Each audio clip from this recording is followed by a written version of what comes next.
There is talk in Moscow about the resignation of Foreign Minister Sergey Lavrov.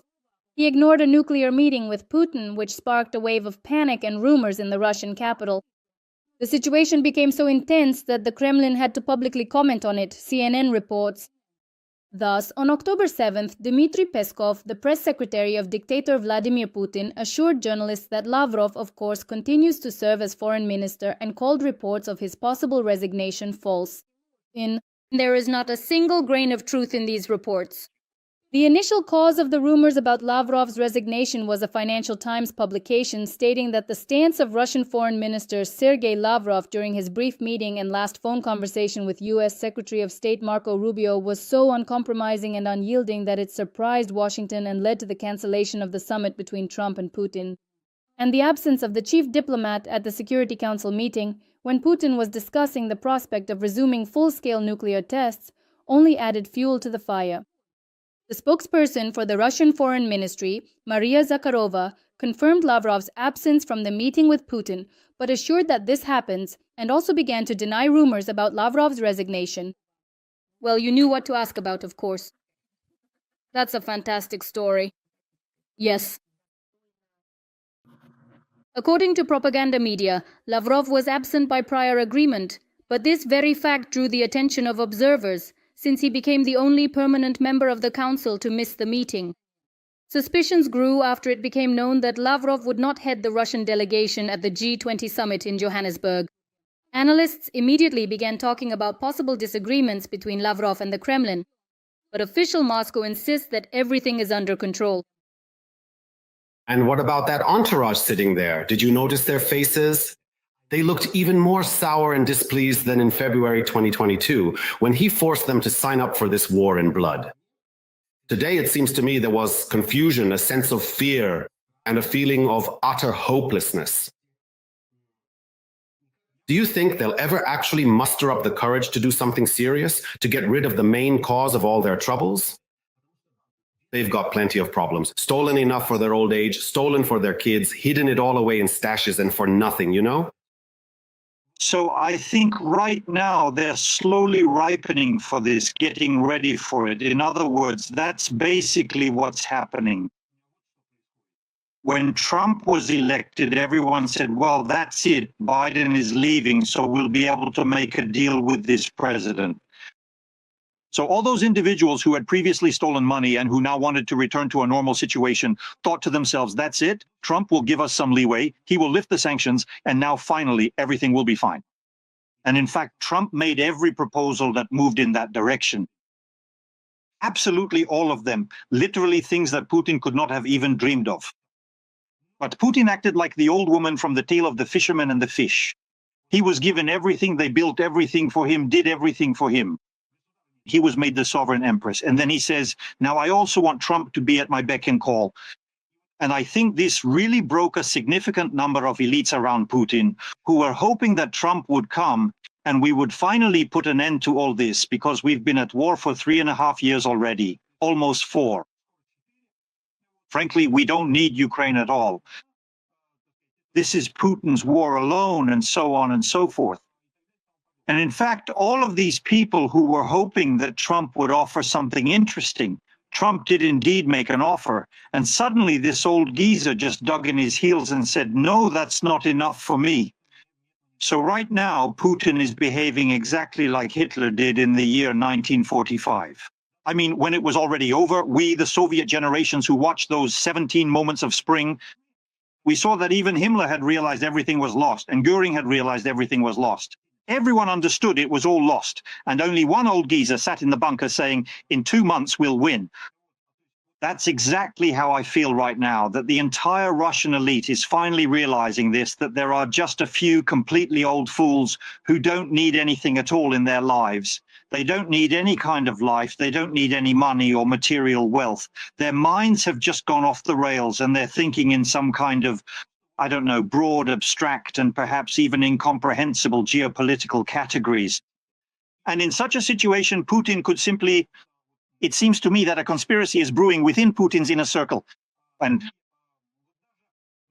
even the efforts, like when Kirill Dmitriev appeared, I personally saw that as a very positive sign, because it meant that the younger generation around the old fart, all these daughters, and also the oligarchs connected to these daughters, they're pushing Putin, saying, yeah, enough with the war already, let's start trading. And they were shutting Lavrov up, completely sidelining Ushakov, and actively pushing away all these old farts, all of whom are well over 75 years old, who are just sitting around and dreaming about the return of the Soviet Union or something similar to that. And the fact that they're not succeeding shows that there's a struggle going on. So there's this clan of old farts, the hawks, who keep persistently coming back again and again. All these Patrushevs, Bortnikovs, Lavrovs, and other old farts like Brezhnev. And then there's this younger generation, well, not that young, they're all already over 50, in their early 50s, saying, enough, we're sick and tired of you old farts, let us come to power. Let us finally have our turn and let us enjoy life for ourselves. We don't need any of your pointless wars. We don't need any kind of so-called economy. We don't care about Ukraine or those so-called Banderites or whatever so-called denazification and so on. It's all complete and utter nonsense. The whole world is ready to trade with us. As long as we don't, you know, it's the same story as when back in the day, people around Hitler used to say that if he hadn't been obsessed with exterminating Jews in concentration camps, he would still be in power now. Because that's what ultimately destroyed him. These are the two stories. The first is the concentration camps and the Jews, and the second is the war against the Soviet Union. I mean, why was it necessary to start a war against the Soviet Union when you had already defeated all of entangled Europe? It was just as foolish as Putin's war against Ukraine. In other words, it was an absolutely suicidal move. But then the whole thing kind of dragged on, moving along sluggishly. But now they're getting tired of it.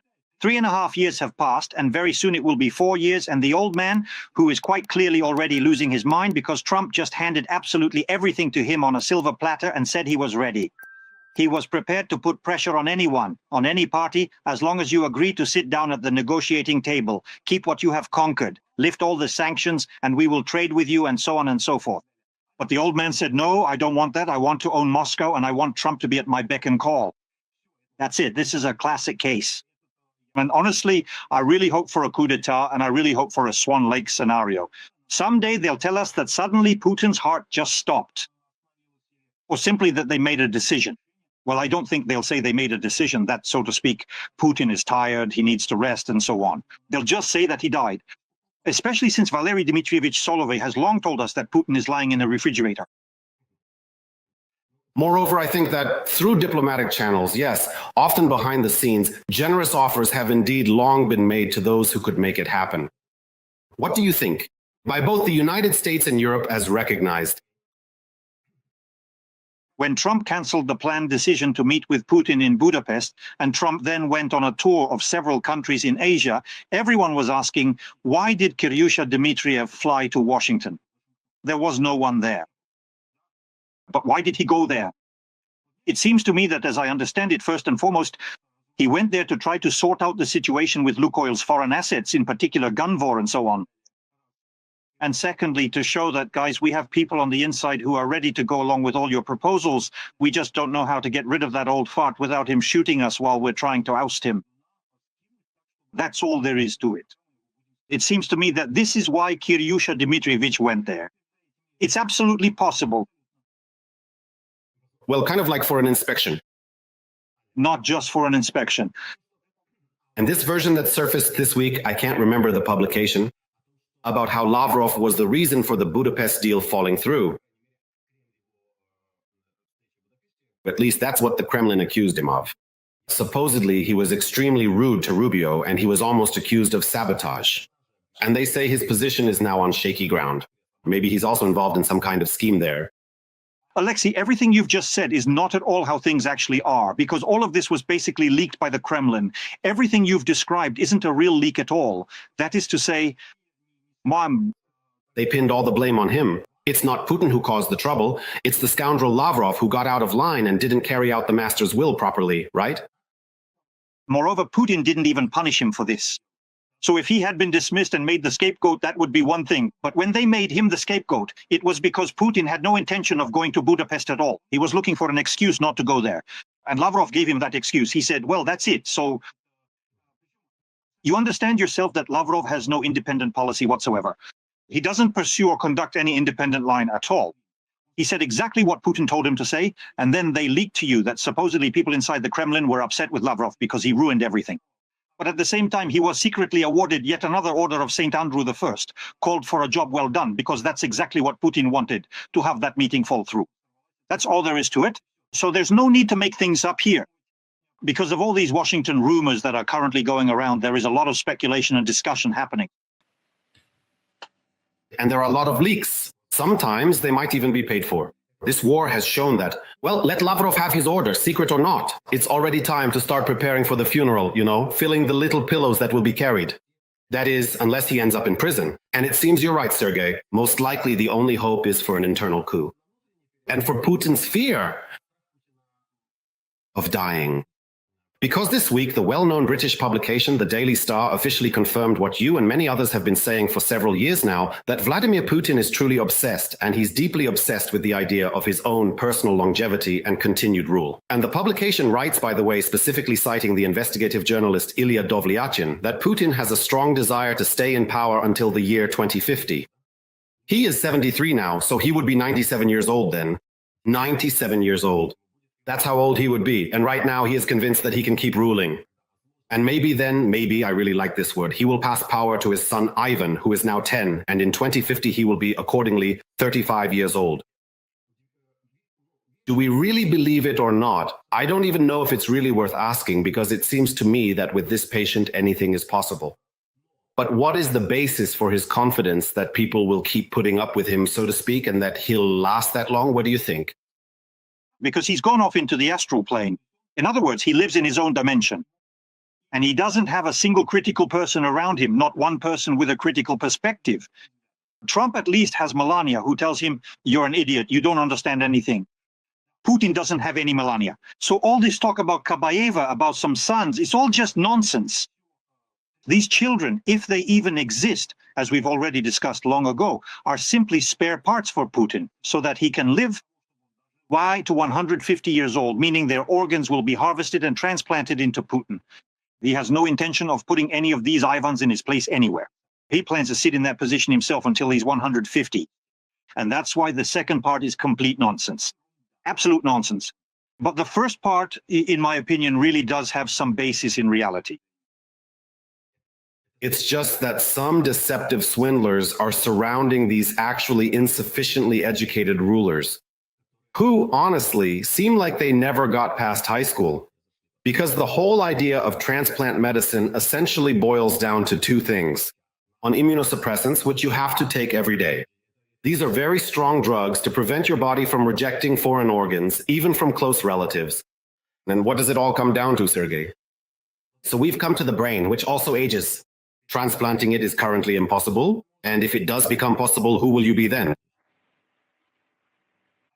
Putin with the brain of Ivanova, Petrova, or Sidorova. I mean, the absurdity of this theory is just off the charts. Well, Sergey, as reasonable people, yes, go ahead. So who is going to tell this to Putin? Who is the person who... Why, if you can make billions off of this? Are you serious? If we were under such an idiot, we probably wouldn't even be talking to each other, We'd be rubbing our hands together and counting our money.